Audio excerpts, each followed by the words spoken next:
Hey everyone, and welcome to Screams After Midnight. I am Peter, that is Tim. We talk about horror movies. Normally, we talk about one horror film, we watch it and we discuss it and we make fun of it, perhaps. I make fun of Tim a little bit for being weird, and we move Even our though I've had ways. the best movies, but hey, go figure. Actually, no, there was a commenter, because at the start of the last part of this, there was a commenter who actually specifically told you were not in the lead after you claimed you were. So, no. They're being sarcastic. It's so you couldn't tell that. No, no, they're on my side. That's what that is. Nah, it's debatable. The Screams After Midnight Civil War has ignited, and Oh wait, is their screen name definitely not Peter Wink Wink 29? it might have been. So what this is though, this is our top 100 horror films. This is the final part. This is part 4. We've done 100 through 26 already in the first 3 parts. We'll be doing 25 per video, so this is going to be 25 through number 1. It's the biggies. It is the big finale of this month-long thing. In fact, by the way, happy Halloween if you're watching this as the date goes up, because this is the end of the month. This is the one that's going out on Halloween. So that's just cool. It's exciting. So I guess without any further ado, we'll get started. So the way this has been working, just in case you've went on this one without seeing the others, we alternate. Tim will give one of his picks, I'll give one of mine, so on and so forth. We'll have a little bit of discussion, just a couple of sentences or so, explaining each one, and that's what we do. So without further ado, Tim, what is your number 25? My number 25, that would be The Cabin in the Woods. An amazing film, as such a awesome, interesting premise. It really, one of those things that it's very meta, kind of flips the idea of the slasher kind of typical cabin in the woods movie on its head, and it's really enjoyable. The characters are so likable. There's it's funny, and but also works as like a generally good horror movie, and I can't get enough of it. It's become one of my kind of like yearly rewatches. It's really really good. It is a blast. It is full of things. I think for horror fans, it's like a treasure trove of just kind of Yeah. references and things like that. And it is a satire sort of kind of thing. A satire. I don't know why I said it like that. A satire. It's satire. Yeah. But by the way, did you know that this was written by Joss Whedon, who may or may not Oh have yeah. created the hit television Oh. show Buffy the Vampire Slayer? Indeed it is. I like how for a second you weren't sure why I was saying that, and you're like, I was oh like, no, I know where he's going with it now. Yeah, and then directed by Drew Goddard, I Yeah. believe. Goddard, I don't know. And who, yeah, he's definitely, I think I've seen his name on, I know definitely like Angel, but I think he like did some Buffy stuff. Yeah, I think he did. He went on to do some work in Daredevil, and Yeah. he's doing a movie now. Oh, that's going to bug me. What movie is he doing? Because remember, he was lined up for a superhero movie, and then it fell through, Yeah. if I recall. Yeah, I know he has a big one coming up. I forget what it is as well, but yeah, after that, like he's a name that I kind of semi knew regularly, but after this movie, this is a name now that it's if I hear it, it's like drop everything and pay attention because it's going to be something important and most likely pretty good. There you go. My number 25, much to Tim's dismay, Oh, is a relatively recent little film called Darling. oh boy. Quiet, Darling. Peter speaking. Um, Darling is a very low budget, independent, black and white film, which is psychological and is about a woman who may either is hearing something genuinely or is going crazy, and it's all about building up to her doing something drastic, we'll say. And that's all it is. But it's filmed by Mickey Keaton is the director's name, and I like this a lot. This came out of nowhere for me, and it floored me with its style. It's saying it's not for everyone. It's definitely a very stylized film where its approach to how it does things is going to turn some people off. But for me, the slow build and the sort of otherworldliness to it, and being in her head, and it feels like you're in a sort of frantic place, and everything around you is perfectly still. It captures that very, and some of the times where the main character looks at the camera and just smiles. It's fantastically creepy stuff. Darling. Yeah, but, I mean, I don't want to shit on it too much. There is like a level of skill that was involved in the filmmaking and stuff because I do think it looks good, but yeah, it really didn't do anything for me though, other than kind of having a nice style to it. Tim doesn't want to shit Wasn't on my it bag. because he knows that he's going to have something that I want to shit on later, and he's hoping that I will remember this and be nice to it. But no, I'm not. I feel pretty confident with my top 25, but we'll see. Okay. You never know.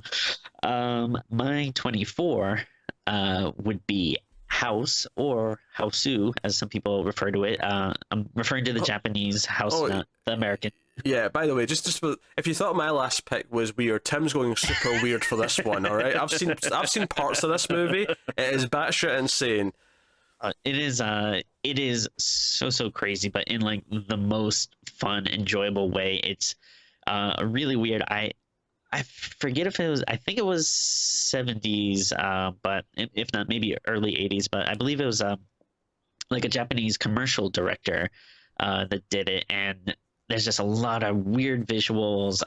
It's actually funny. In the review we did actually made a joke about how the characters were very one-dimensional. They should just go by their name should just be their traits, but that's actually what they do in this movie. Like the characters are named like like after what they do, or like there's one called Kung Fu, and one that's like like books or something like that. But it's really crazy, over the top, and it looks absolutely gorgeous. Highly recommend if you haven't seen it and you like that really really weird stuff. I'll have to revisit that one because some people swear by it. I do have to revisit it. And I think it'll be a fun movie, at the very least, interesting discussion if we do it.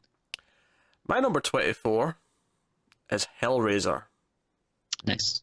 Yeah, you got Pinhead, you got weird cubes, you've got you flesh and chains and S&M stuff and lots of over the top ridiculous 80s haircuts and whatnot. I like how dark this movie feels. It really feels like you're in someone's demented nightmare or dream, depending on your perspective. But our main character's definitely in a nightmare. She's not happy about what's going on, even though others around her, may or may not be into it. And it's actually weirdly kind of a love story.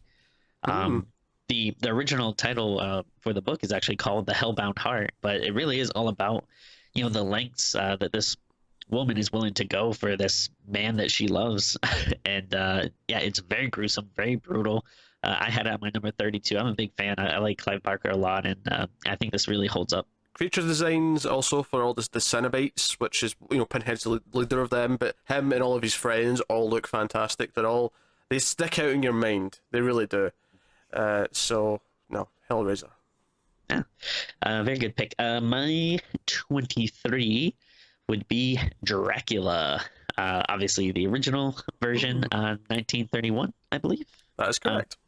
And I think you already had this on your list. I did. I had it at number 36.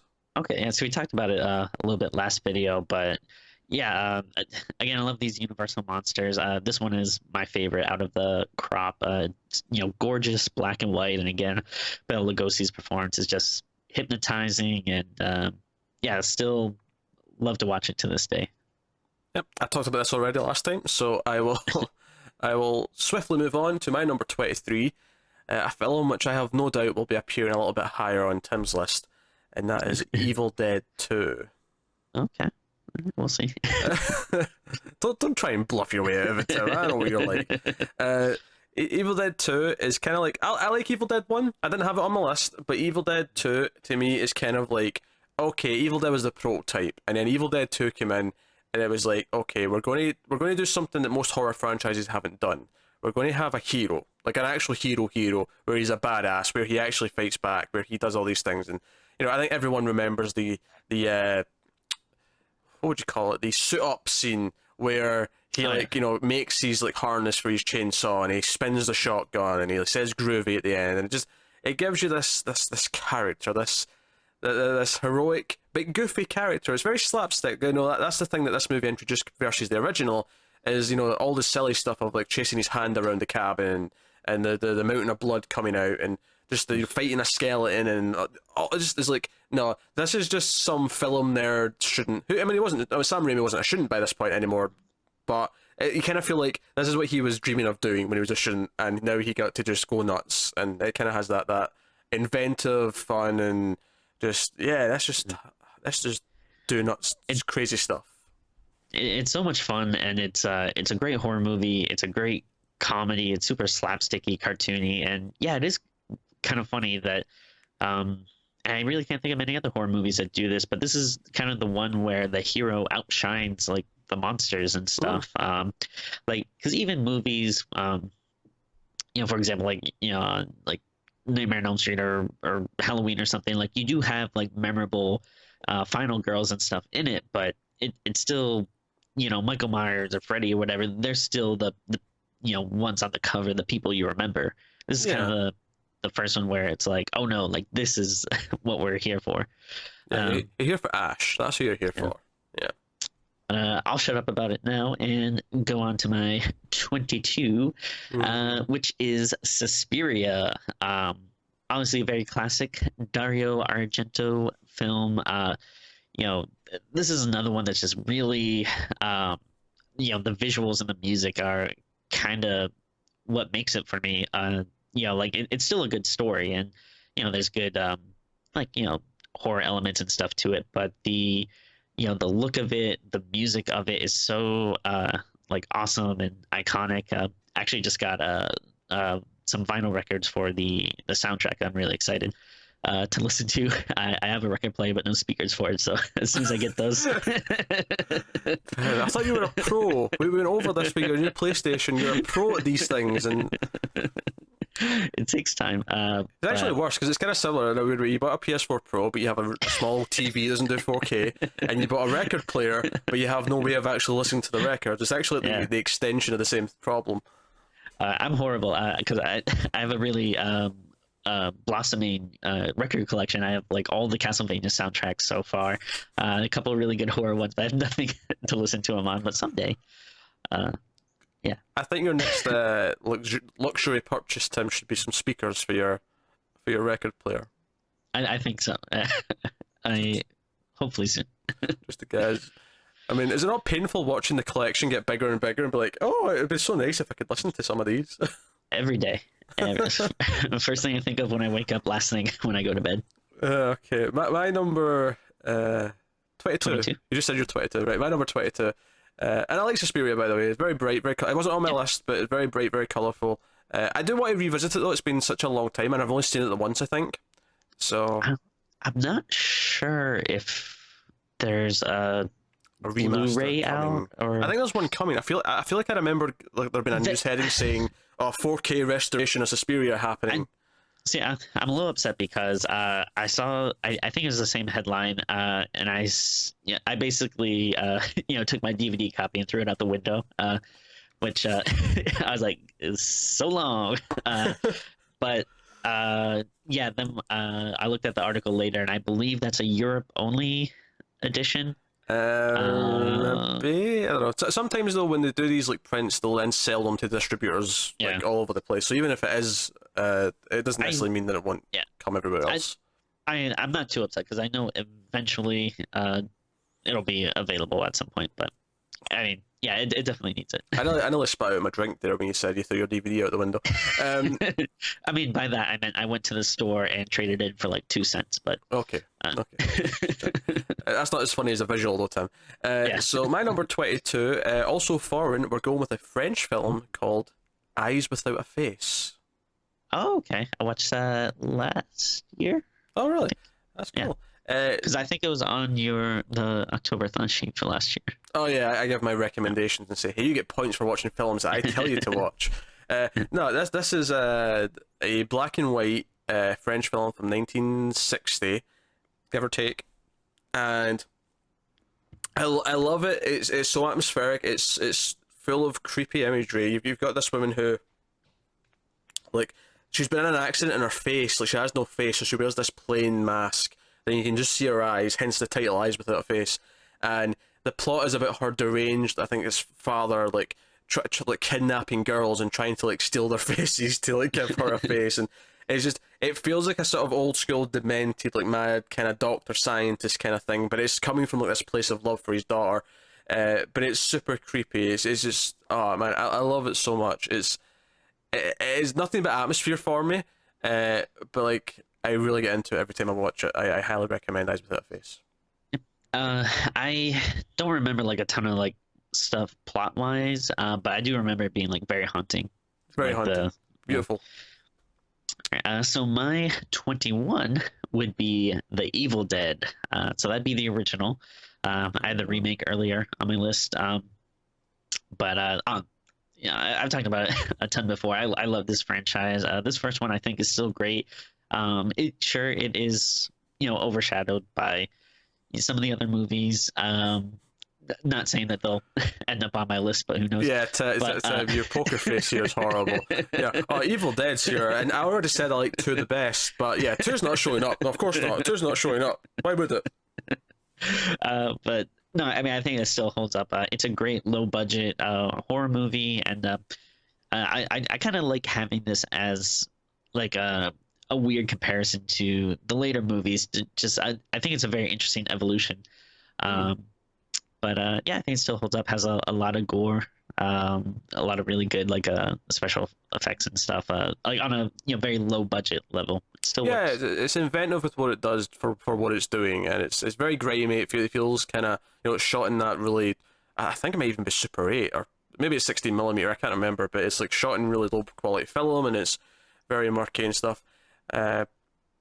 But no, it didn't make my list, but it is pretty good. Like I do like it. I like the kind of that kind of we can do it mentality of like it's just these people who wanted to make a movie and they went out and did it. I do appreciate that, and you can see it comes across in the film.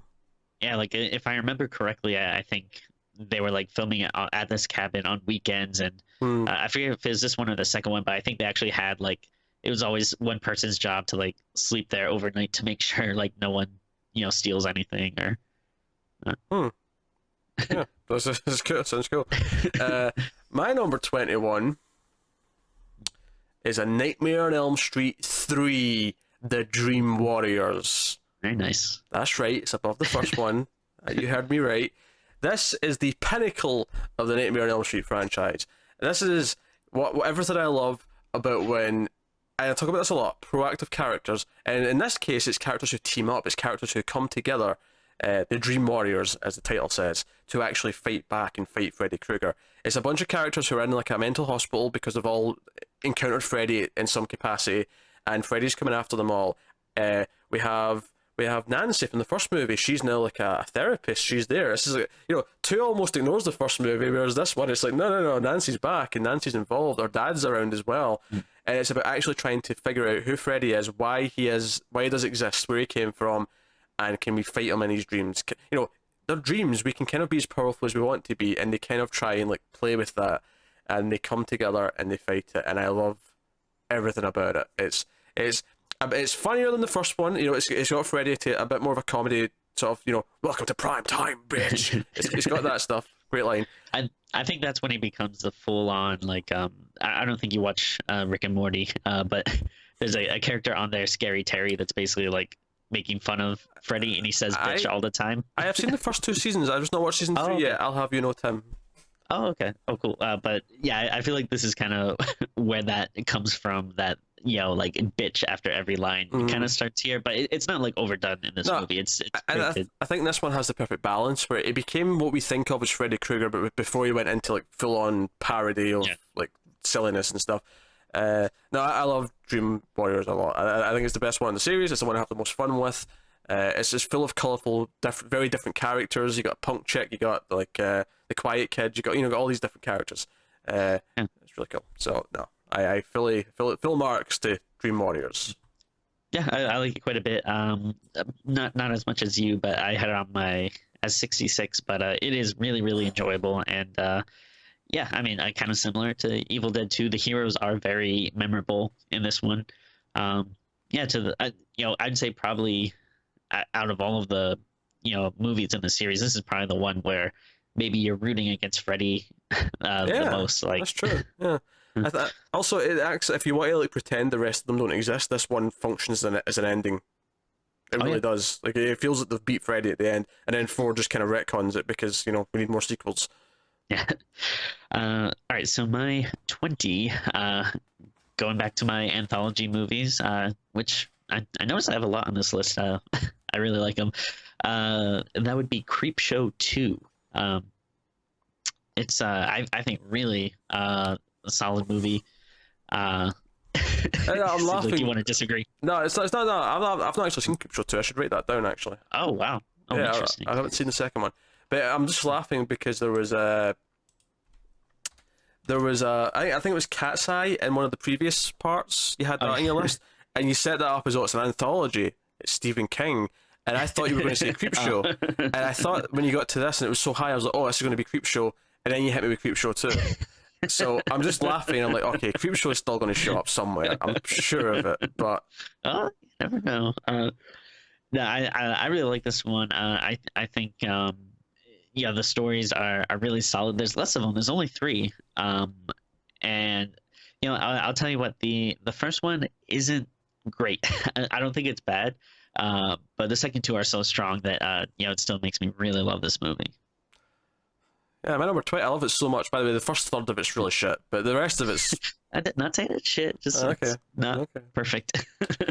All right, my number 20 is The Cabin in the Woods.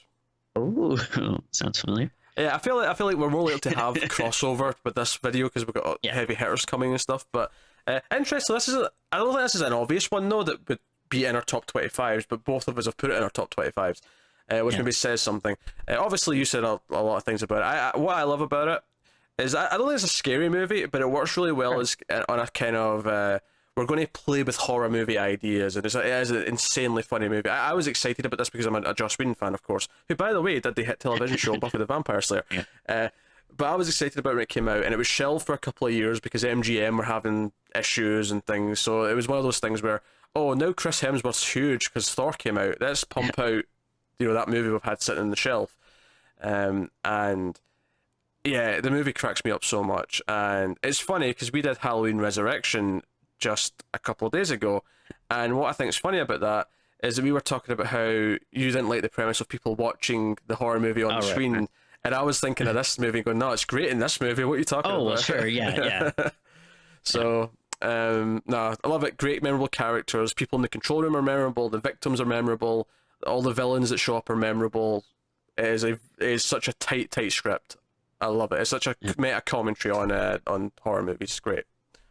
And I think the big what makes it so good is that it is funny and playing on tropes, but never in a hey, aren't horror movies stupid kind of way. It's a giant love letter to horror movies. Like there's nothing Yeah. cynical about it. Yeah, I mean, I think the only cynical element to it is I think it's maybe challenging us to say maybe we don't just do the same thing that we've been doing for the last Sure, yeah. 20, 30 years. Maybe we try something else. Like, I think that's the one cynical touch to it. It's like, yeah, we've maybe had enough of this. Like the old ideas are getting a bit stale. Let's do new inventive things. Yeah. But, But very nice. My 19 is something you had previously on your list, and that would be House of the Devil. Yeah, again, we talked about it a little earlier, but phenomenal movie. I honestly I can't get over how period appropriate it looks. Like, a lot of times we see people going for, an 80s or 70s aesthetic or something, but you can still tell that it's modern. This, like, if you plopped it in front of me and told me like that, it was from, like the early 80s or something, or even like late 70s kind of, I would believe 100%. And slow burn, but so atmospheric, and everything about it. I just like visually, it's great, looks good. I love the main character. Really nice music, just a creepy atmosphere. I can't recommend this one enough. Yep, I already talked about it. All I'll add is I love that the opening titles freeze for every title as she's walking along, listening to her Walkman. Good stuff. So my number 19 is a film you've had before, and a film that I've had a related film to before on this list, and that is the 2013 version of Maniac. Oh, okay. I had the original a little bit further back. I had that around number 30 or so. This one takes the plot of Maniac and says, let's do this as a first-person POV. You know how you have the opening scene of Halloween, for example, is the famous example of this, where you've got the killer's POV for the scene, and everything's through their eyes. This movie says, let's do the entire thing that way. And it is so demented, it feels grimy, you feel like you're inside the head of a crazy person, and like and the small like moments where it does kind of switch to a different camera angle, it's like, oh man, this feels big because they've been like so persistent with how they've done it the whole time. The kills are violent, it feels grimy as shit. And I love that the original feels very grimy as well, but this one does it in a completely different way. Like, the last one you feel like a voyeur, this one you feel like you're the killer, and if you feel dirty and I love it. It's great. Elijah Wood does a good performance as well, so I recommend Maniac. This is one that I went to see at the cinema and was expecting nothing and came out just being like, yes. In fact, I remember like after 5 minutes going, oh, this POV shot's lasting a long time. Yeah, I had it my 86. I like it a lot as well. I love Elijah Wood. He does such a good creep. I don't have any context for the original movie because I haven't seen it, but I still really like this. And yeah, I think on paper, if you would have given me this gimmick, like, oh, it's like all told from this person's perspective, I'd be like, I don't know, it seems like a little much, but totally works in this movie. Really gives you like an uncomfortable look into his head, and yeah, you feel like a predator because you're seeing them run away from you the whole time. Yeah. It's very much like that. You also just gave me an idea for a cool crossover. I want the Elijah Wood from this to be Mark Duplass's next victim from Creep, and I want to see them together and how that plays off of each other. That's what I want in life. I'd be down for that. That'd be good. All right. So what are we up to? 18? All right. My 18 is a Wes Craven movie, and it is Wes Craven's New Nightmare. I really, really love this movie. Again, I mentioned before, I'm a big fan of the Nightmare franchise. I've had some of the other movies on this list, and I think this is such a great I'm not even sure what you would call it. It's like not like a reboot, but I guess just a one-off. It's not even like technically like a nightmare movie, I guess. But... I'd say it's a spin-off because it's such a weird premise. It's basically New Nightmare is set in the real world, and Freddy Krueger starts to go after the actors who were in the original movie. But there's, which kind of sounds like that could be a little cheesy, but I actually think they come up with a really cool way of doing it, and a way of kind of playing off how stories can affect the real world. And it was kind of a precursor to Scream, because obviously this was before Scream, and which Wes Craven also did, and it was kind of the idea of analysing what the horror movies were doing. And Scream kind of took that even further and went full satire with it, but this was kind of the first steps. And I think it's such a cool thing to do after you just had a horrible last movie with this character, and this is just an awesome way to kind of bring him back. And I love this movie. Really, really cool, really creative. I like it. I don't love it as much as you do, but I do appreciate the creative side of it, and I do like that you even get like Robert Englund just being himself as well, in the movie. And I like that Bob Shea, who ran New Line Cinema, is also in the movie because they're pitching a script to him. And Wes Craven's in it playing himself and stuff. So it's a really goofy idea. No Johnny Depp, although I do recall hearing that Wes Craven never even asked him, because by the time this was happening, he was like the hugest star on the planet. He was.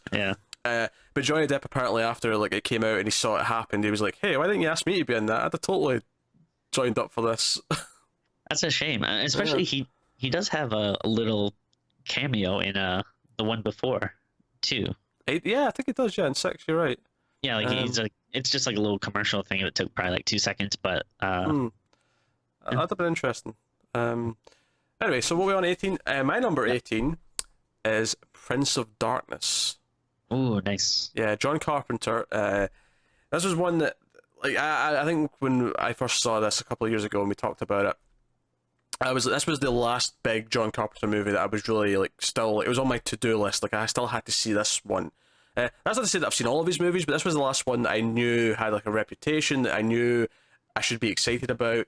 and never disappointed. Like I love the feeling of cosmic dread where you feel that this evil's coming, and there's all these scientists in this church trying to analyze these things they're reading, and weird things are starting to happen. But there's this promise of evil is coming, and it's about trying to prevent it.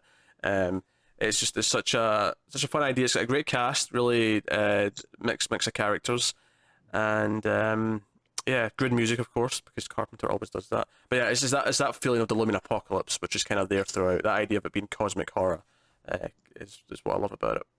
Yeah, I had it on my 43. Really good, solid film. Yeah, it's I like that Carpenter can like make really easy, simple movies, but he can also make this stuff that's like really big and out there and has like crazy existential stuff to it. I don't know, I think that's pretty impressive. All right, so my 17 is Dawn of the Dead, and I guess if I have to dignify this with a year, I am talking about the 1978 version. God, thank God. I was still a little bit worried. But no, this is phenomenal. Like for me, I think everyone kind of has their pick when it comes to the Romero movies. But I think there could be a case made for all of them. Even Day of the Dead, a lot of people has its fan base. But for me, Dawn is the pinnacle. Of course, Romero. So you have that social commentary on there. This is a really easy one. It's obviously very about consumerism and all that kind of stuff. But just the idea of being trapped in a mall is so fun. And the zombie stuff is cool, and all the human stuff is cool, and I don't know. It's a great movie. Yeah, it's got memorable characters. It's got a really fun central location, and much like Night, it's the human characters and what the story's about in terms of them that's actually the meat of the movie. So it has a lot to say on top of just the fun zombie. And I like how strategic it is. Like it's all about them trying to figure out, okay, how do we get rid of all the zombies in the mall? Then how do we live here? And it was just fun. There's wish fulfillment elements to it as well. It's a classic for a reason. My number 17 is Insidious. Ooh, very nice. Yeah. Neither of the sequels quite made it onto my top 100, although 3 wasn't too far off making it. But Insidious, for me, again, much like a lot of newer films, is I go in expecting next to nothing. This, I went in, I was killing time. Funnily enough, I was killing time before X-Men First Class, because they were out at the same time. And amusingly, Rose Byrne is in both movies. And I watched Insidious first. I was killing time till X-Men was ready. And I went into X-Men, and she appears in that movie, and I was like, hey, she looks familiar. What have I seen her in before? And then I found out later. I was like, oh, she was in the movie I literally just watched. What an idiot I am. But Insidious, I think it's got some really good scares in it. It has some really fun, inventive scares. Has some memorable moments. But for me, when it really takes off is, and some people hate the second half. They think it gets goofy. I love where it goes. I love the mythology it plays with. It builds this whole idea. It's almost, again, we talk about rules in supernatural movies. It builds this sort of mythology that does have a kind of a set of rules to it. It's not just that the house is haunted. It's not even just that the person is haunted. There's something going on behind the surface, and we learn about what that is. And I actually like the kind of backstory that it sets up and why they're being targeted and what's going on, and the character story with the father going after his son and all the rest of it. I love it. And then when they go into this other place that's called The Further, it looks really cool and really atmospheric. A lot of fun. Just a blast. It's just good ideas. I like all that stuff. Yeah, I had it at my 28. Agree with everything you said. Really good. I think going in, I didn't really expect much either. And when I left the theater, in fact, if I remember correctly, I think I saw this and was literally like the only person in the theater, and like it, like, cause like I don't think many people had kind of glommed onto it yet that it was going to be a thing. And I've been there. And I remember like leaving the theater and just being like, once it ended and the credits rolling, just being in this dark theater all by myself and being like, I think I like generally creeped out. Like that was good. So big fan of that movie. Let's see, we are on 16. So I think you might have talked about this one before, or maybe Evan, I forget. But it is Let the Right One In. Oh Um, yes, I've uh, talked about this. Have I? oh, okay. I actually don't know if I have. Well, I meant on the list. Uh, I don't know. All right. Well, we'll see. We'll see. Maybe. Yeah, I absolutely love this movie. It is, a fantastic, vampire movie, but kind of a more quiet, subdued one. There's a lot of really creepy stuff, and the kind of stuff that we like, where it's not like in your face. It's just like a lot of, stuff on in the background and stuff that you piece together, but it's, beautifully shot. It looks great, and I think maybe we reviewed it maybe last year or earlier this year. I forget. It was earlier this year. Oh, okay, and yeah, I think it still holds up really well. Just easily one of the best vampire movies I would say ever made, actually. Hmm.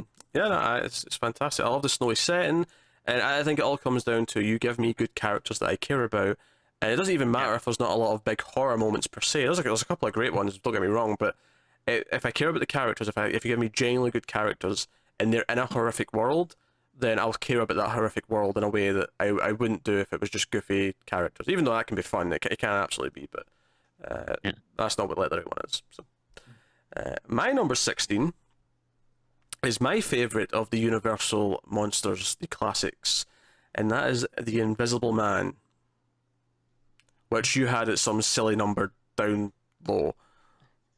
Let's see, 62. Oh God, Tim, God.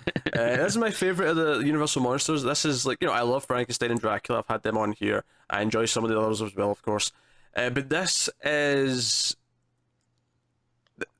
again, this is coming back to the core character. We get Claude Rains playing the Invisible Man. He is so charismatic. He is so funny. He is so deliciously evil. And yeah, I picked that word very specific because he chooses. There's times where you can't even see him because he's invisible, but he's carrying the scene. Him messing with people, him doing bad things. It's so fun and playful, and it's as funny as it is creepy and at times. The ending with him laughing. I won't say what else is going on for spoiler's sake, just in case you've not seen it. Even though it's a really old movie, you should go check it out. But his laughter at the end always just is like, yeah. This is one where I'm on his side for the most part. I'm rooting for him for most of the movie. It's not like I'm like, oh, but these innocent victims. No, him. He's the one I'm following. Invisible Man. Yeah, it's very good. I like it as well. But I already talked about it, so That's right. Yeah, I'm not gonna say much else. Fire on. Number 15, Tim. 15, another anthology movie. Oh God. Is it Creep Show? Is it Creep Show? It's gonna be Creep It is, Show. yes, it is Creep Show. Oh, good. It's Finally. Creep Show. Finally, I can stop waiting. Yeah, I absolutely love it. I mentioned before, I love Stephen King. I love George Romero. I love anthology movies. This has everything I like. And all of them I feel like are very, very strong. The cockroach one is the only one I'm not super crazy about, but I don't mind it. But yeah, I think they have good effects. They're really effective. Short stories, and I like the kind of comic book aesthetic to it. And yeah, this is one I constantly find myself returning to and revisiting. I'm a I big had fan. fun with it. I've only ever seen it once though, Oh my. and the only story I really remember of it is the one with Ted Danson and Leslie Nielsen. I recall that one pretty memorably, but the rest of them are kind of faded away. I remember Stephen King's in it. He's like a farmer or something at some point, but that's about it. Yeah. Stephen King, his son's in it as well, Joe Hill, who's a Oh, very, actually a very excellent author. I've really been enjoying his stuff. Hmm. But that's funny because I always feel like the first one, the birthday cake one, is or I think it's called Father's Day, is the most memorable one. But yeah, we should revisit it at some point. Cool. My number 15 is one that I think you've brought up already, and that is The Mist. Oh yeah. Hmm. Speaking of Stephen King, actually, I didn't even realise the connection was there, but there it is. Frank Darabont directed. We did this earlier the year because the TV show was starting, and yeah, so this is a movie where a bunch of people are trapped in a supermarket, and there's this mist that's rolled into town, and there's monsters in it. We don't know where it's from. It's implied it's from another dimension or something, but we really don't know. And it's again, it's kind of like Night of the Living Dead or Dawn of the Dead. It's a bottle movie. You've got all the characters in one location. It's what it represents for the human story, society, like how they kind of form factions and break down and all this stuff. The monsters are a lot of fun. Watch it in black and white if you've got it on the Blu-ray. You get the black and white version, because actually the funny thing is it's intended to be black and white, but on top of that, it actually helps a lot of the CG. Like the CG looks better in black and white. It's kind of funny how much better the tentacles look. Yeah, there's tentacles. Yeah, if that doesn't sell you, I don't know what will. And I know Tim mentioned this at the time, but when he brought up in his list. But one of the most memorable endings of any horror movie. It will stick with you, I promise you.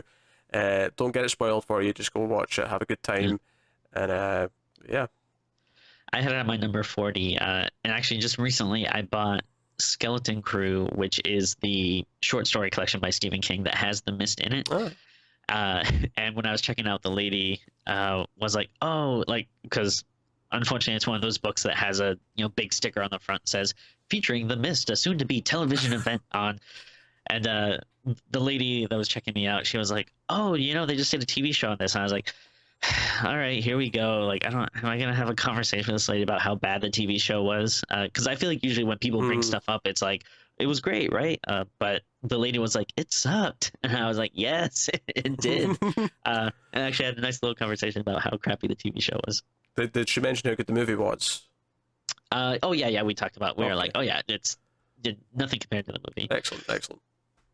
So my number 14. So at this point, I think I'm gonna stop saying that you already talked about this, because I'm pretty sure this was on your list. But again, there's gonna be a lot of intersection with these top ones.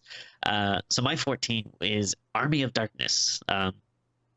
Again, like I just mentioned 20 minutes ago, I love the Evil Dead series. This one is it's kind of like almost full blown like comedy territory at this point. Which again, I like that evolution. Like first one, like straight up horror movie. Second one, horror movie, but with some comedy and slapstick. And then this one is like very comedic, but also, you still got the Deadites, the monsters. I'd argue that it's not even like part horror. I'd say it's like part comedy and just kind of action adventure. Sure, almost, because he goes back and he trains up the knights to like fight the Deadites. Like, sure, the Deadites themselves look out of a horror movie, absolutely, but other than that, it's more like a back in time adventure. Yeah. It's like Black Knight with Martin Lawrence. If you've ever seen that, I think I've seen bits and pieces, but yeah, I mean, again, at this point you love Ash so much, and it's him doing his thing, and again, more Sam Raimi, kind of Three Stooges cartoon-esque comedy going on, but really great and still a fun watch. This is my boomstick, people. This is my boomstick. Yes, I did talk about this earlier, so I will move swiftly on to my number 14, which is one of my favorite vampire films, Near Dark. Oh, okay. This is Catherine Bigelow, actually, funnily enough, who went on to make an even bigger name for herself in a lot of more serious films, but this is still my favorite thing by her. This is Bill Paxton, Lance Henriksen, and Jeanette Goldstein, who are all in Aliens, and they're all playing vampires in this movie. You get Adrian Pasdar, who's known now for being on Heroes, and he was in Agents of S.H.I.E.L.D. recently. He's actually on the current season of Supergirl. But, like, he's like the main character. It's got that sort of romance thing. You get Tangerine Dream doing the score. It's this hypnotic, dreamy, synthy soundtrack. It's a vampire, kind of a western. You have great, memorable scenes. Bill Paxton is phenomenal in this movie. He steals the screen every time he's on it. The bar scene where they kill a bunch of people is phenomenal. It's fantastic. Like, I remember loving it a lot, and then we rewatched it for the show like last year sometime. It was like, you know what? This is even better than I remember. Like, this is actually excellent. It's so good. It's so good. Yeah, I had it my 38. It's really good. I like it a lot. My number 13. Probably gonna get some shit from you. I know I got shit from people last year when I was posting my list. Not because of the movie, just because of the placement. But my number 13 is Halloween. Obviously the original one. Not even gonna bother with if it's Rob Zombie or not. But I mean, this is a fantastic movie. Obviously, we've been talking about a lot lately because we've been doing, not this one specific, but we've been reviewing the other Halloween movies, and I'm sure you're going to talk about it at some point, so I don't need to go into it. It's a classic, obviously, but it's great. It's not my favorite horror movie though, so it's a little later on the list. Oh, is it time for my next number? Sorry, I blacked out there for a second. My number 13 is Bubba Hotep, baby. Nice. Bubba Hotep. Yes. I actually have this ranked higher than all the Evil Deads. I like this one just a Interesting. bit more. This is Bruce Campbell playing Elvis in an old folks' home. He switched bodies with an impersonator. The impersonator is the one who died, and he's now in a old folks' home, and it's been attacked by a mummy who is stealing the souls of the old people who lived there. Yeah. He teams up with a black man who claims to be JFK, played by Ozzie Davis, who's also fantastic. They try and basically research and combat this mummy, despite the fact that they are using walking sticks and wheelchairs respectively. And it sounds like the biggest ridiculous thing ever, and it has so much heart. Like you really care about these two by the end of the movie. You are rooting for them like nothing else. The music is fantastic. I love the themes that play. There's a scene where this demented old guy who thinks he's a cowboy like goes down, and it is like the most heartwarming like little sequence ever. And I don't even think that's much of a spoiler because but it's great. It's great.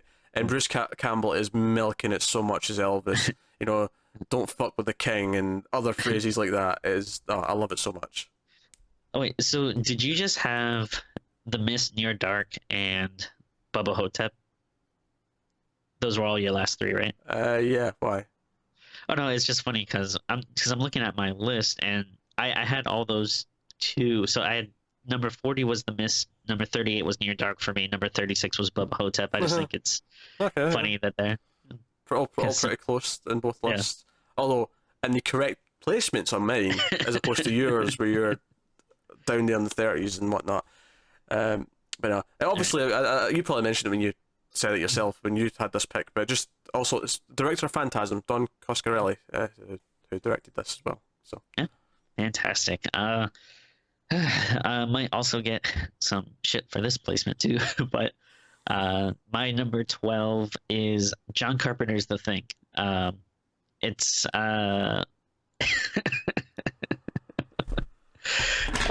it's great, but there's some stuff I just like a little bit better.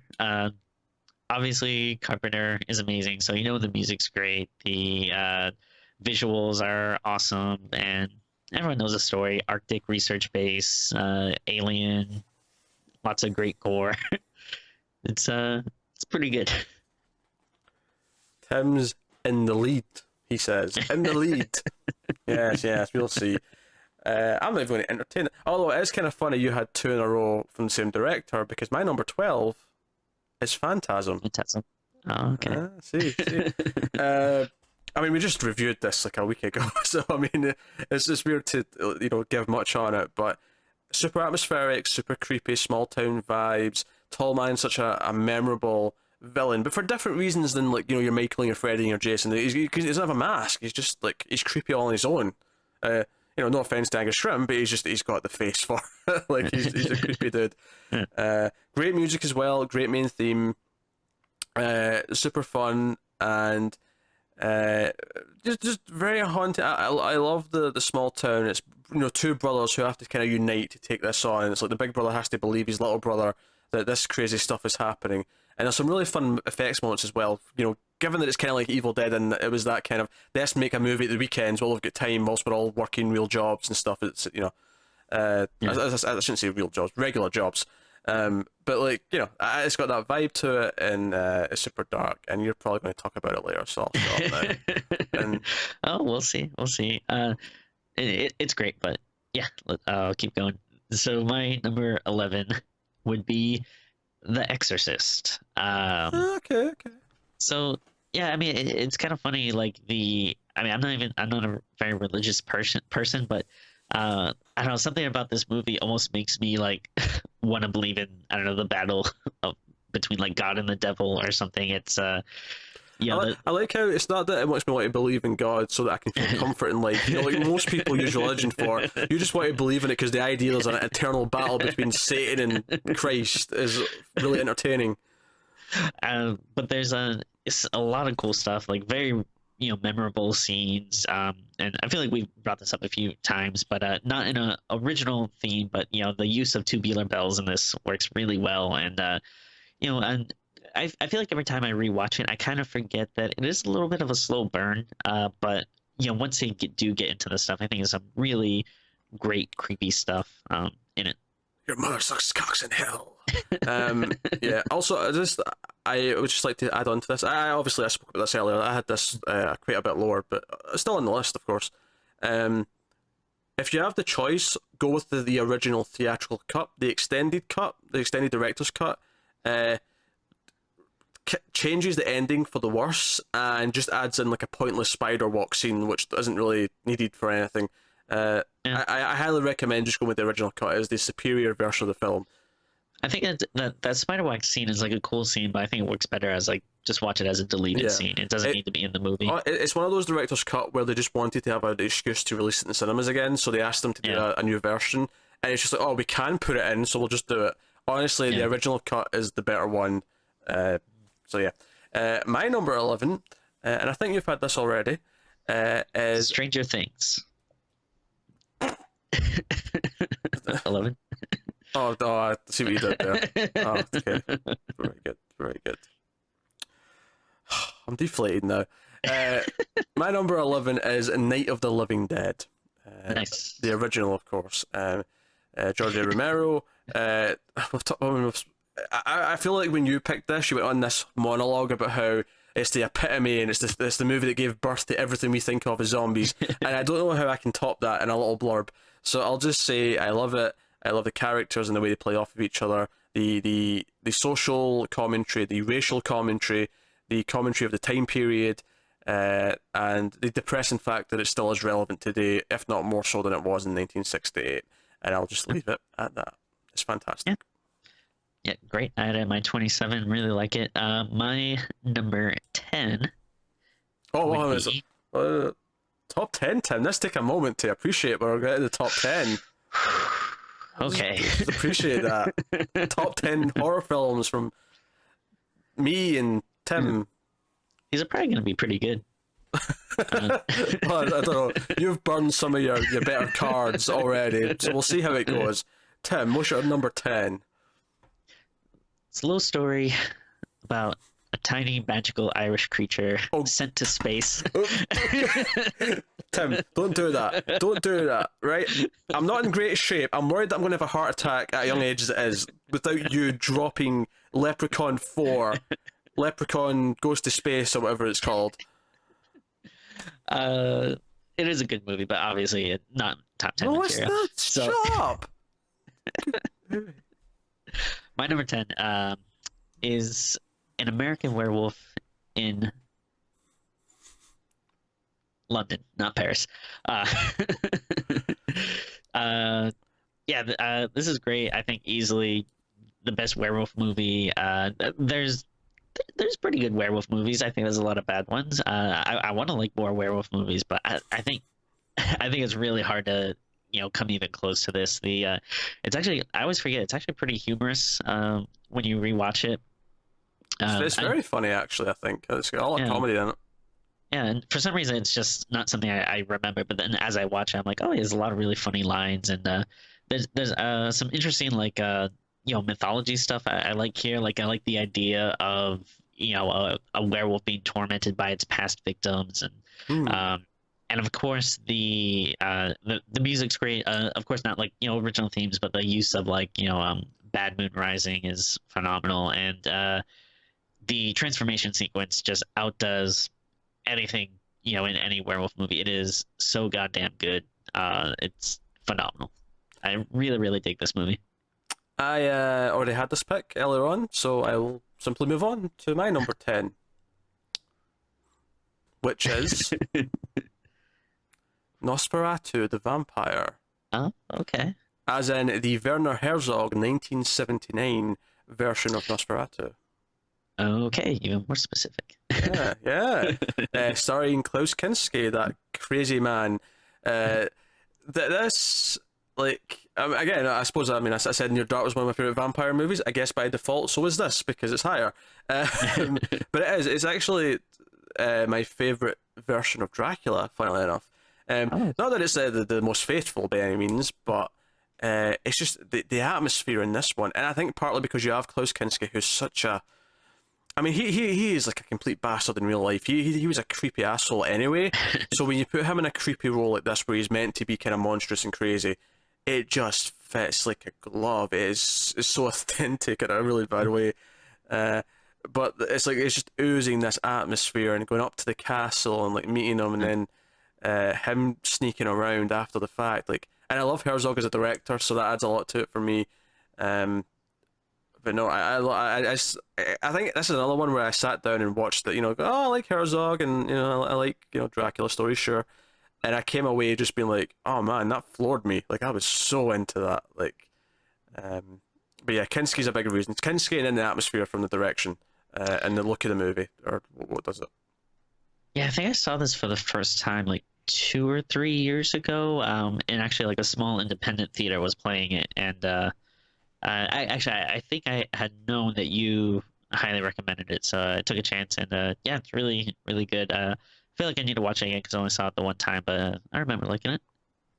I'll have to think of a reason. In fact, the guy who made The Witch is doing a new version of Yes. Nosferatu as his next movie, and Anna Taylor-Joy's coming back for it. So we'll have a good reason to go back and do the Nosferatu movies in the not too distant future. So that's Yeah. something to look forward to. Something to look forward to. But I mean, that's actually kind of a perfect segue into my number 9, uh, which Am I not just the best? Look at that. That was such a natural segue. Look at me go. That was beautiful work. so yeah, obviously number 9 for me is Killer Clowns from Outer Space. actually not a bad movie. I'm surprised it didn't make the list, but no, it would be The Witch, or The Vivitch, as some people call it. I like The Witch, but you talked about this earlier. This was a movie that came out last year or the year before. It was early 2016. Yeah, 2016. Okay. Yeah, I remember seeing the trailer, and this was one that I like. Sometimes you see a trailer, and you're like, "Oh, that looks good. I can't wait for that. Like, I'm excited to see that." This was one where I was like counting down the days. I couldn't wait to see it, and I was not disappointed. I know some people had like, oh, it wasn't that scary, blah, blah, blah. But it's it's not It was about. boring. There was no jump scares. And I don't know, maybe it's like the marketing or something, because there was a lot of stuff at the time being like, oh, scariest movie ever. But I mean, I think it is genuinely creepy, but it's so atmospheric, and Honestly, Tim, I think the problem is that other horror movies, the crappier ones, have got people trained to expect jump scares, and if we That's don't have true, yeah. those, then it's not a scary movie. Which is a Yeah. shame, because that's actually the opposite of the truth. But and it don't you don't even need scares sometimes to be a good horror movie. Certainly, sure, it helps, but that's not the end all be all of the genre. But yeah, I can't get over this movie. It just looks so well, and the just the use of authentic dialogue, and the like look of the house and costumes and everything, and obviously goats. Love my goats. Black Phillip's the man. there was a goat in it, 2 points added immediately. But yeah, this is fantastic, and sometimes you feel like a little weird about, like, because again, we're doing the videos now, but I did edit the list, but a lot of the stuff was from the list that I made last year, and even making it was kind of like, do I want to put a new movie this high? And this obviously deserves it, though. I love it. It's been another year, so you've got another year to look at it and go, hey, okay, I still feel this way a year later. So my number 9, sticking with my favorite vampire movies ever made, is Let the Right One In. There we go. Which Tim kind of spoiled, because it was all like, oh, have you had this? You have not yet? Yeah, I mean, I already spoke about it. It's so atmospheric, and like I say, it's the characters. You really care about Eli, and you care about the kids. You care about their connection, and the actual horrific part of the story that's kind of like under the surface when you really think about it is actually much more horrific than any just jumping out and biting someone that they could be doing in a vampire Yeah. movie.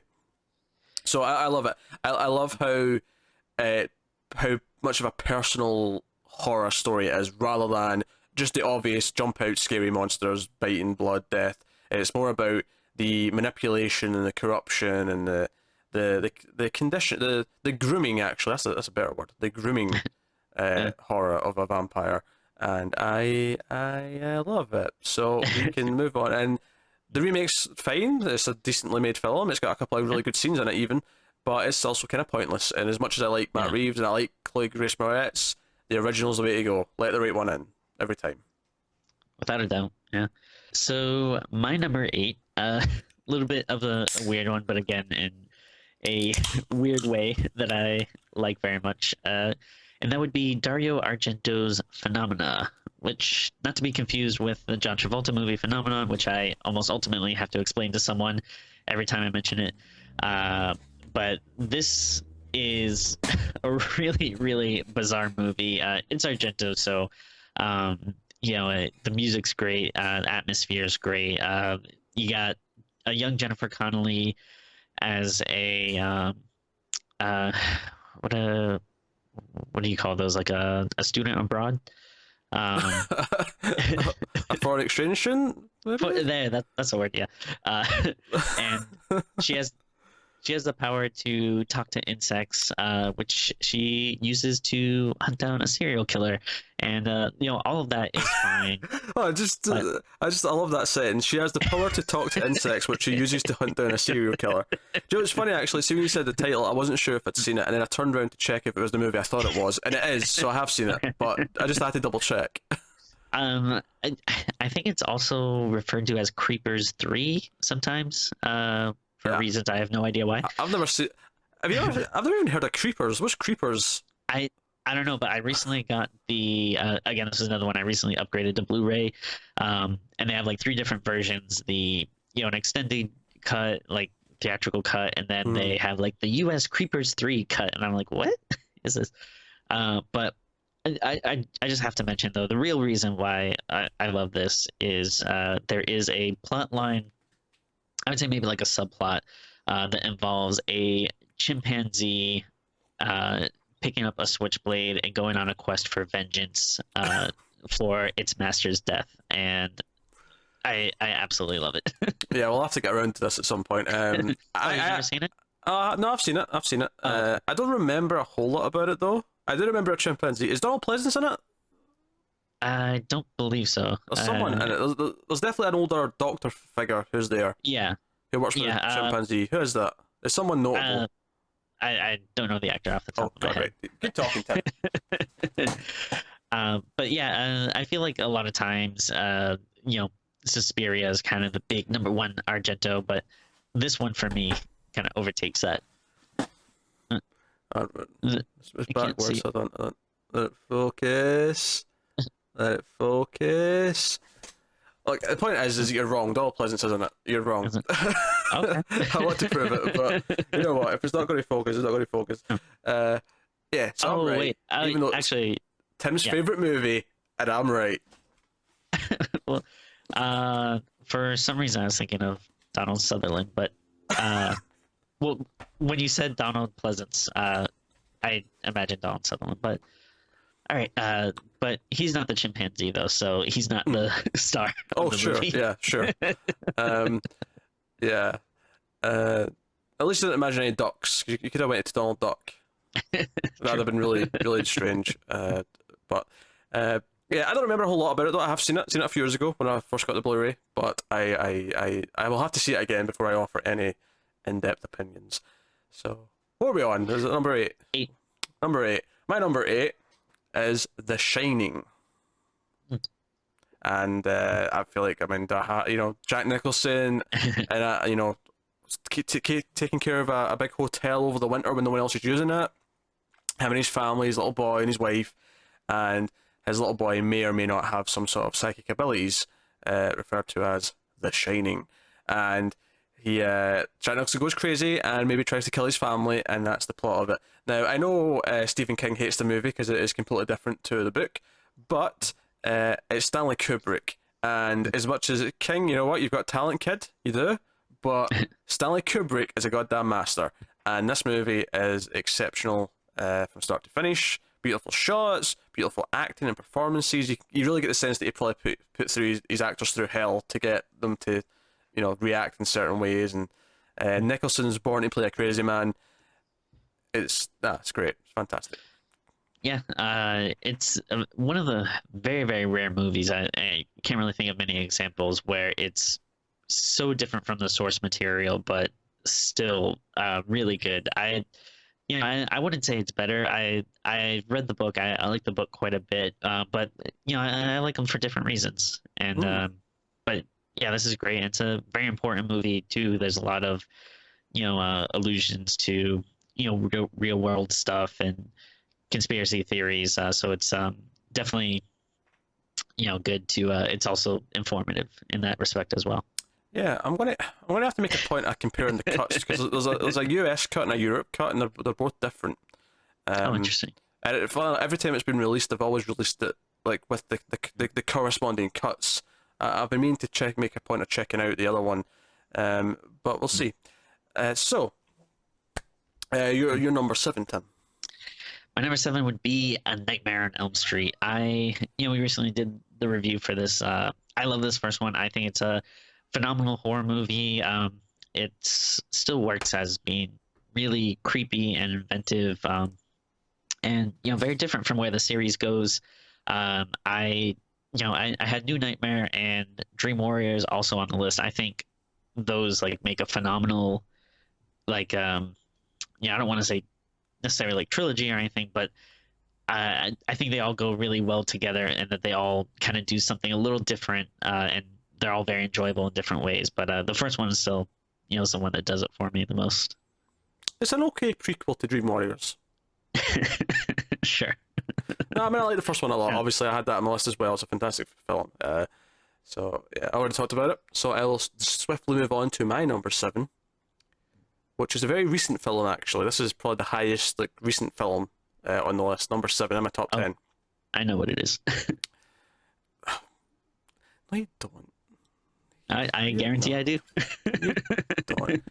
But 2 words. What could follow A Nightmare on Elm Street? Yep. It could follow A Nightmare on Elm Street. It Follows is my number 7. This completely blew me away when I seen it 2 years ago, 2015. It was kind of some people are like, oh, I don't get it. I don't. This is like. This was the filmmaking style of a Halloween. It felt very John Carpenter at times, where they're walking down the sides of the streets and they're all these steady cam shots.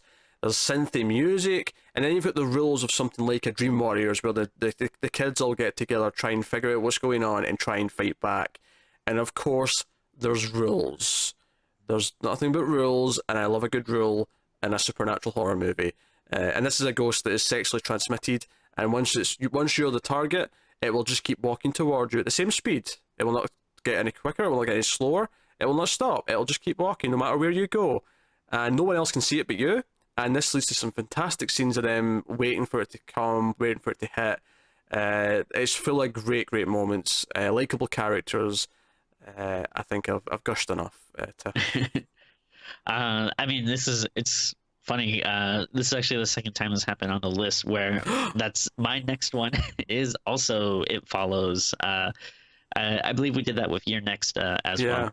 Which is actually, let's just stop here. So a film called Your Next. Your next one was Your Next, and then I picked It Follows, and that was followed by It Follows. I just want to point that out. That's very funny.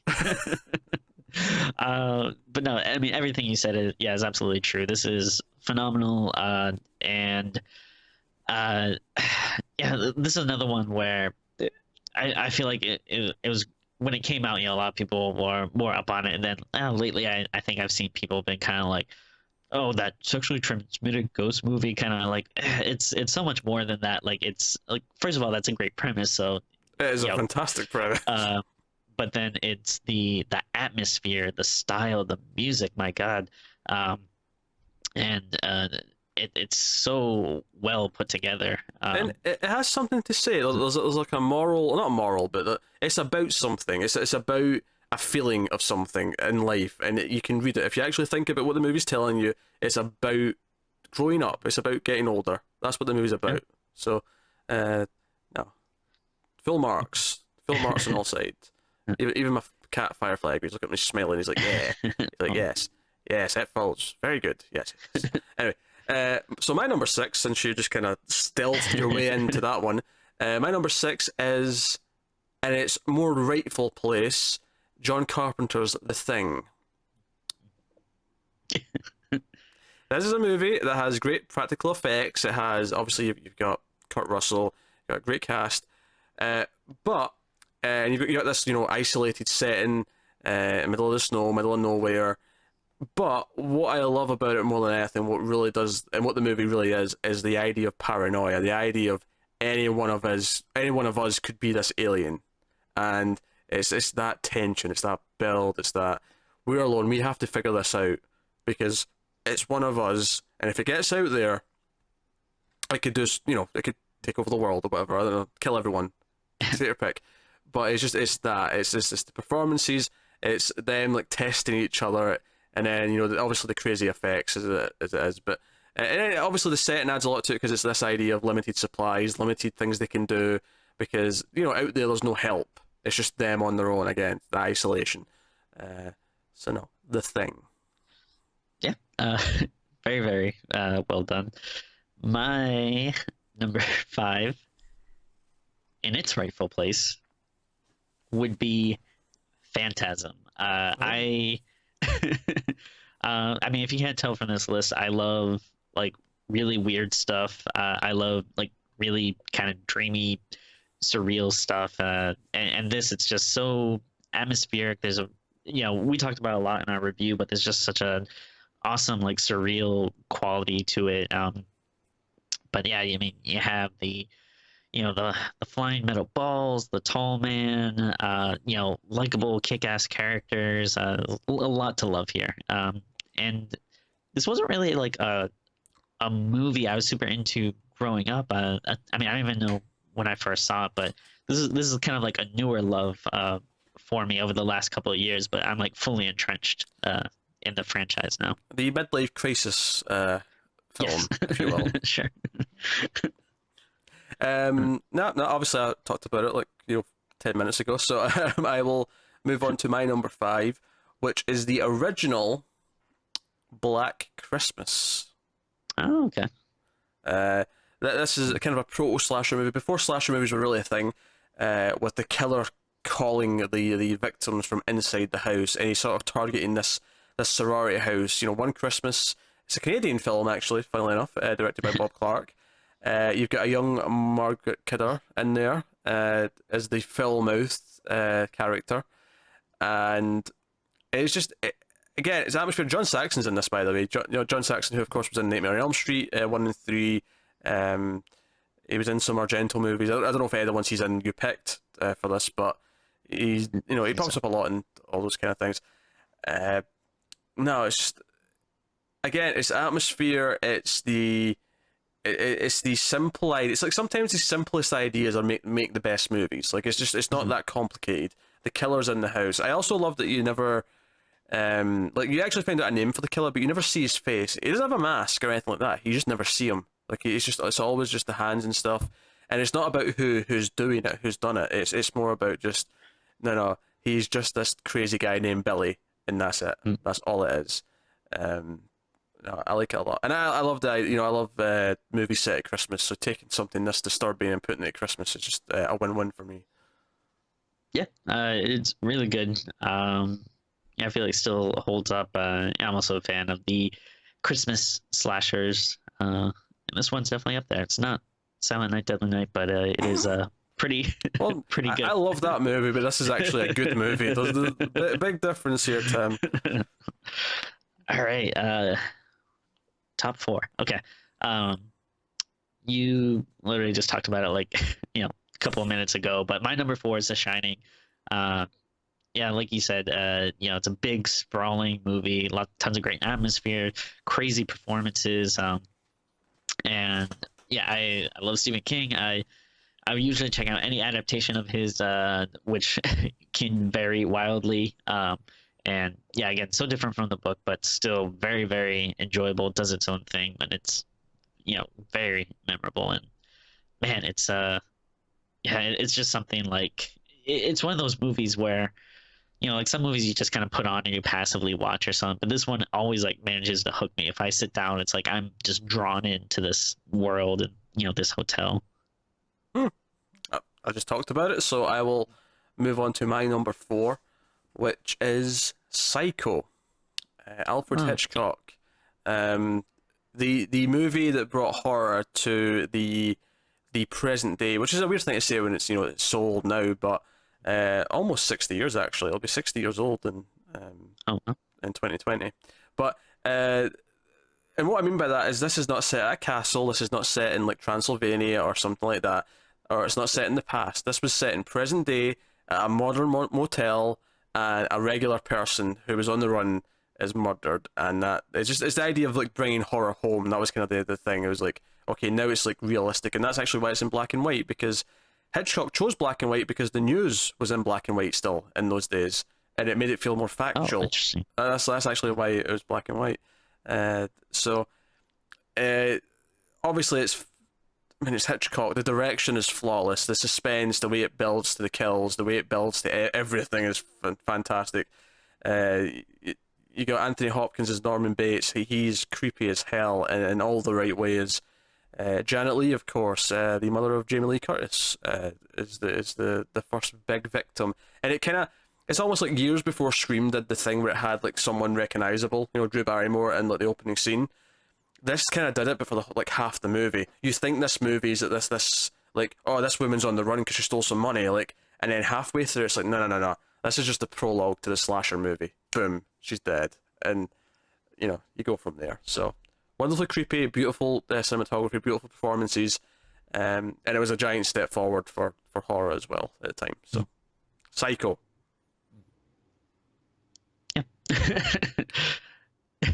What's your number three, Tim? If you, unless you have something you want to say about Psycho. It's fine. I don't have much to say about it.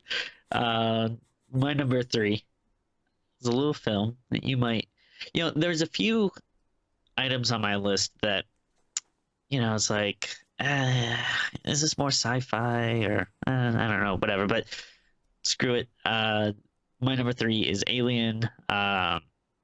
This is so freaking good. Again, word we've been tossing around a lot, atmospheric, but it's the creature is amazing, and just the whole like atmosphere and the vibe of the ship, and the characters are awesome. And this is another one that honestly it wasn't like a thing I loved growing up. Like I liked the series, but again, this was another one that like a couple of years ago I saw in theaters and was like, oh my god, like this is fantastic. It looks so great. And the xenomorph design I think is maybe the like best monster design hands down in any like medium. It's phenomenal. Yeah, the xenomorph design, the ship design, the production design, all of it looks gorgeous. It's visually stunning. It's a very simple plot, but it has the memorable chest burster. It has the alien. Ripley becomes such a great character by the end, and she saves the cat, which is the most important thing. Is that the cat is saved. The little Jonesy survives. No, Alien's a downright masterpiece, basically. Yeah. Unfortunately, Ridley Scott had to go on and make things like Alien Covenant, which completely just kind of molested it in retrospect. Yeah. It's really, Fortunately. it's a real shame. It's a real shame seeing what he's doing now for the franchise. Although the fact is The Martian was a very good movie, so he can still make good movies. It's not that he's forgotten how to make a movie. It's just, I mean, I think if anything, the problem is that I feel like he doesn't want to really make alien movies, but instead he wants to do these other sci-fi movies, but he has to jam aliens in there to sell it. well, that last one bombed, so we'll see how far that goes. But Bring in Neil Blomkamp.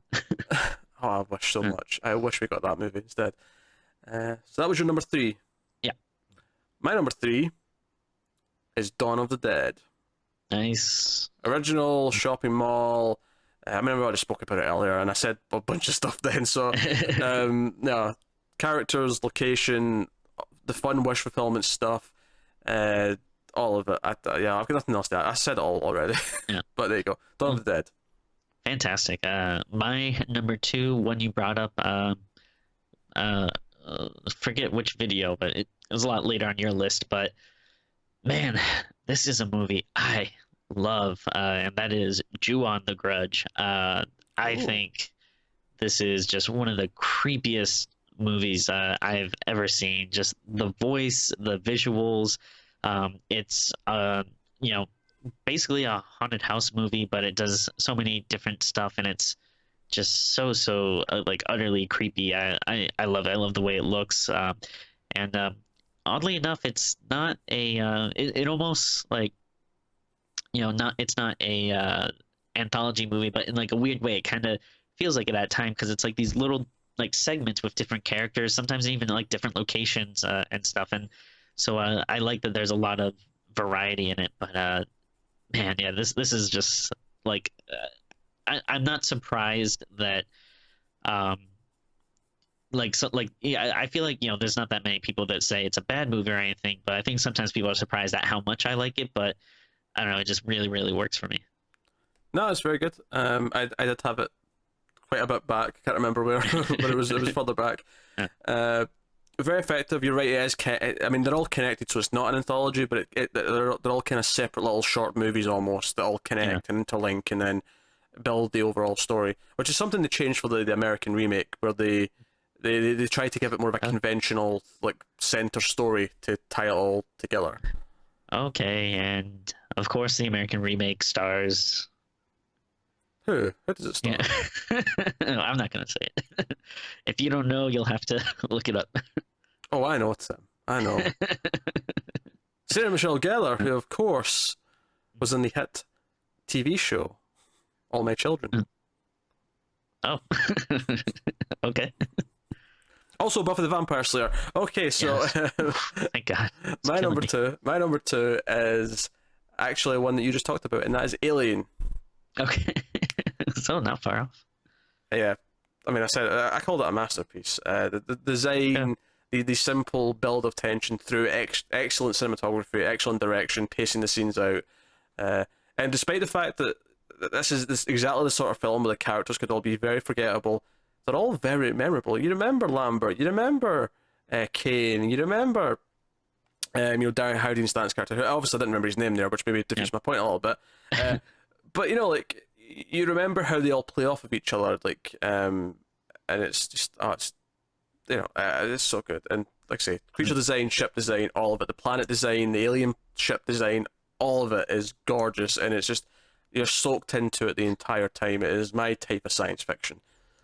So And then again, it's kind of, we talk about this, about in terms of, different movies, but sometimes when a movie is like this good, you almost have trouble talking about it when it's Yeah. like, what else do you want me to say? It's fantastic. It's just watch it, you idiot, if you haven't seen it. Yeah. So I guess that takes us to our number ones, Tim. Yeah. I mean, I think, I'm guessing you know what mine is. I definitely know what yours is. My number one, obviously, the thing I love the most that I haven't mentioned yet, Evil Dead 2. Like you said earlier, you just have maybe the best character in all of film history. I never said that. Hold on a second. This is revisionist history. I never said that. Oh, I'm saying it now, baby. Yeah, Ash is great. The violence is amazing. It's funny, but it's also like legitimate, like good horror stuff. And I honestly, I probably watch this movie like once a week. Like when I kind of first discovered it in high school, I wore those VHS tapes out. Like I just absolutely love this movie. Cannot get enough Showing of your it. age there a bit, Tim. Those VHS tapes. These actually, I was talking to someone about this the other day. These goddamn movies, I cannot tell you how many times I've bought them in my life. Mhm. I know I had the VHS tapes. I think I had them individually, and then I believe I bought like a VHS box set, and then I got some special edition DVDs, and like I know for the first one I had a big tin collectors thing, and then for the second one I got like the Book of the Dead version, and then eventually I got like a I think like some box set for the DVDs, and eventually upgraded to Blu-ray, and the amount of times I bought them, but every time it's been worth it. Yeah. No, I'm not surprised at all, Tim. Not surprised. Obviously, I already spoke about it, so my number one. What haven't you mentioned yet? My number one is It's Halloween. Halloween is my number one horror film of all time. It's very obvious, especially if you actually, went onto patreon.com/MailFuzzTV. You can see that the first ever solo commentary track I did this month was for Halloween, which is free for everyone. The ones that start off in November onwards go behind the paywall, but the first ones are free, so, small plug. But, no, Halloween is... I mean, it's the pinnacle. It's the it's what really defined what a slasher movie was. But for me, it's down to simple things. It's down to good filmmaking. It's long takes, the Steadicam shots, the way it moves around, the way it follows the killer, how iconic the shape Michael Myers is, how imposing he is, how creepy he is. The simplicity of how they refer to him as the boogeyman, and how he does feel like this unstoppable force of nature. I love it. I love everything about it. It's a great movie. It's low budget filmmaking at its absolute peak. This is what you can do with just a little bit of money and a lot of talent. Yeah, agree 100%. Yeah, it's great. Yeah, Michael Myers, The Shape, John Carpenter, fantastic. All of it. All of it's great. Donald Pleasance, of course, who we mentioned, who Tim forgot was in one of his favourite movies, might I add. It's not that I forgot that it was him. I didn't know the actor off the top of my head. Still, I got a lot of shit in the comics podcast this week for not quite getting something immediately, so I'm taking it on you, Tim. I'd apologise, but honestly, it's fine. It's alright. I mean, you're getting enough. You're getting enough shit for your picks on these lists, so. Only from you. The people are with me, Tim. The people are with me. No, it's debatable. No, well, you had the boy in Leprechaun. Very good movies. And Bizarro Timland, sure.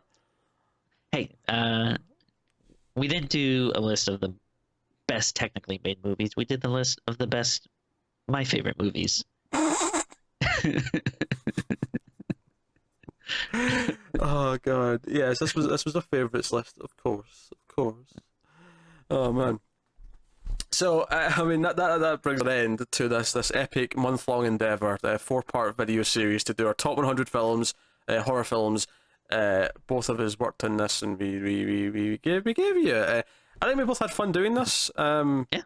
I would definitely be open to doing more stuff like this in the future. I thought it was a lot of fun. Yeah, whether it's more specific lists, like 50 best slasher movies, or 20 best slasher or vampire or zombie, or take your pick genre, or something else we can maybe do. Maybe go by decade or something. The best 50 80s horror movies, so we can get a lot weirder and pick some wacky things, because obviously the top 10 20 will be stuff we mentioned in this video, but then we can get into some really weird shit like we've not talked about before.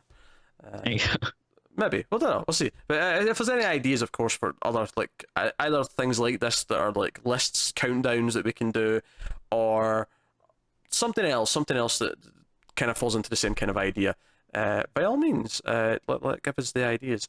And I'm doing a bit of a post-mortem on this, because I want time for all 100 to list at the bottom under our faces.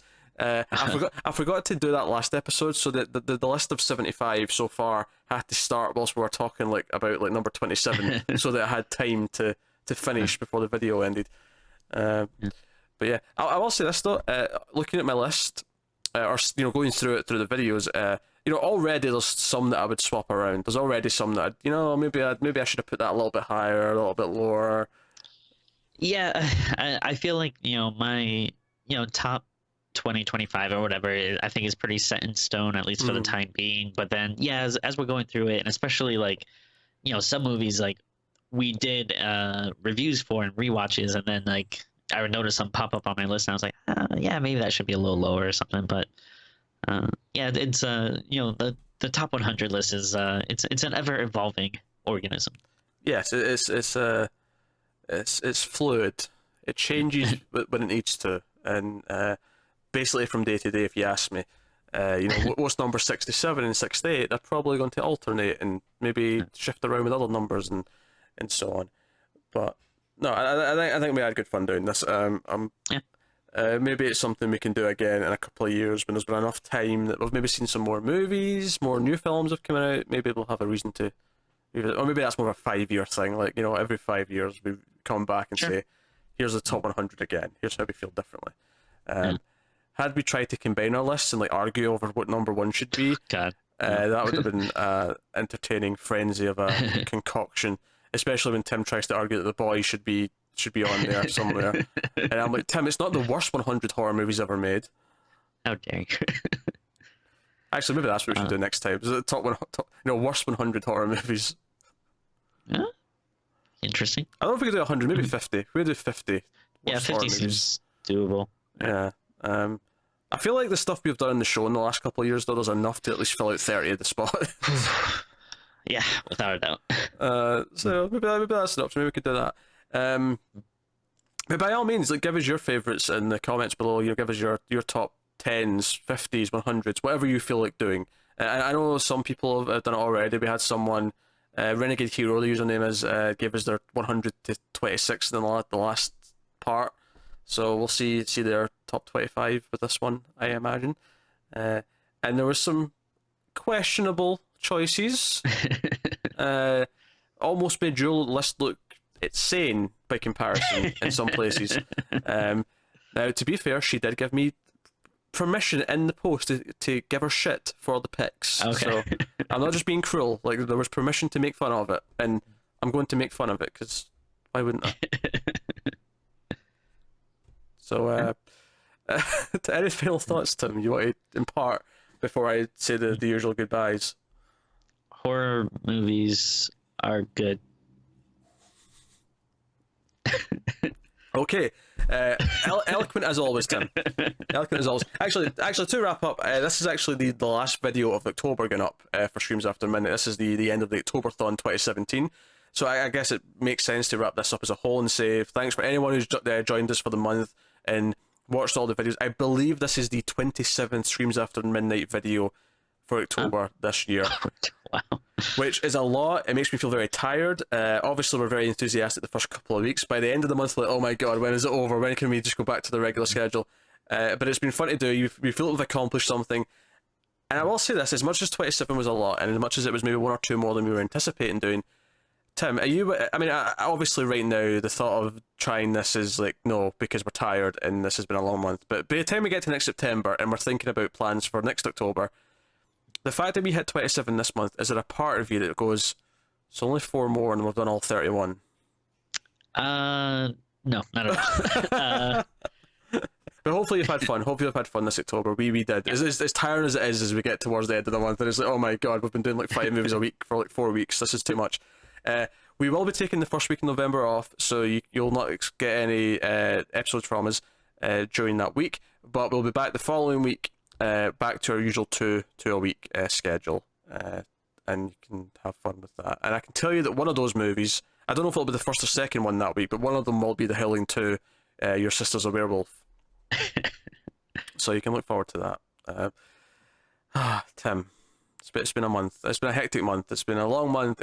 But it's been rewarding, and we've seen some good movies, seen some bad movies.